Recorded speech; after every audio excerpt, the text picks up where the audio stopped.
রাদিয়াল্লাহু তাআলা আনহুর বেটা হযরতরা পড়েছেন তাফসীর, তাফসীরের জিনাকে বড় মুফাসসির বলা হয় আব্দুল্লাহ ইবনে আব্বাস রাদিয়াল্লাহু তাআলা আনহু। উনি বলছেন ইয়া রাসূলুল্লাহ সাল্লাল্লাহু আলাইহি সাল্লাম, আরো সাহাবাদের কল পেশ করেছেন।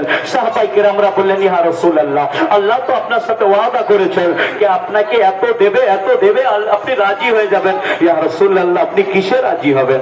আপনি কিসে রাজি হবেন? নবী পাক সাল্লাল্লাহু আলাইহি সাল্লাম বললেন যে আমি তো কিয়ামতের ময়দানে রাজি হব। আমার উম্মত যখন সব বখশাইশ পেয়ে যখন জান্নাতে চলে যাবে, আমি নবী নূরে মুস্তাফা রাজি হয়ে যাব। আল্লাহু আকবার। তাই আলা হযরতের ইশক পুকারে উঠলো कि पेश हक मुस्ता शफात का सुनाते जाएंगे, आप रोते जाएंगे, हमको हंसाते जाएंगे। कियामतेर ময়দানে নবী মুস্তাফা সাজদায় পড়ে কাঁদতে থাকবে উম্মত উম্মত বলে। আল্লাহ বলবে মাহবুব, আমি তোমার সঙ্গে ওয়াদা করেছি কোরআন থেকে, তোমাকে রাজি করে দেব। মাহবুব কিয়ামতের দিন, আজকে রাজি হবার দিন, আজকে বলো মাহবুব কিসে রাজি হবে? আমি আল্লাহ তোমায় রাজি করে দেব। নবী মুস্তাফা বলবে আল্লাহ আমার উম্মত জান্নাতে চলে গেলে আমি নবী রাজি হয়ে যাব। জোর সে বলো, মচল के बोलो, जी লাগিয়ে বলো। তবে নবী পাক সাল্লাল্লাহু আলাইহি ওয়াসাল্লামের আশিক হলে তবে আপনাকে শাফাত করে জান্নাতে দেবে। আর আপনি যদি বলেন নবী পাক সাল্লাল্লাহু আলাইহি ওয়াসাল্লাম আমাদের মতো মানুষ বড় ভাই, not ও হেতে হবে না, ও সিধা লাল ঘর জাহান্নামে যেতে হবে। এই হাদিসে পাক বলে ছেড়ে দিয়েছে নবী পাক সাল্লাল্লাহু আলাইহি ওয়াসাল্লাম একদিন দোয়া করছেন আল্লাহর কাছে, আল্লাহ আমার উম্মত তাফসীর বিভক্ত না হয়ে যায়। আল্লাহ বলে মাহবুব দোয়া বান্দা করো, জোরসে বলো সুবহানাল্লাহ। কারণ মাহবুব তুমি হাত উঠিয়ে দোয়া চাইলে আমাকে কবুল করতে হবে। জোরে বলো সুবহানাল্লাহ।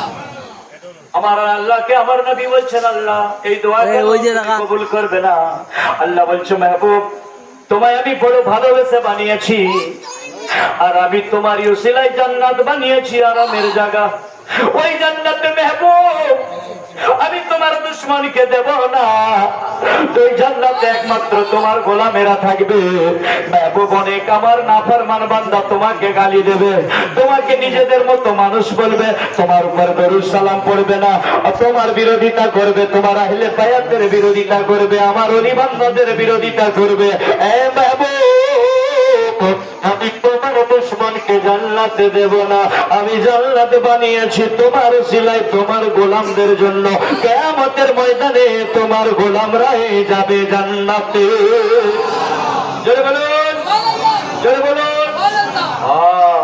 কিয়ামতের দিনে জান্নাতে কারা যাবে?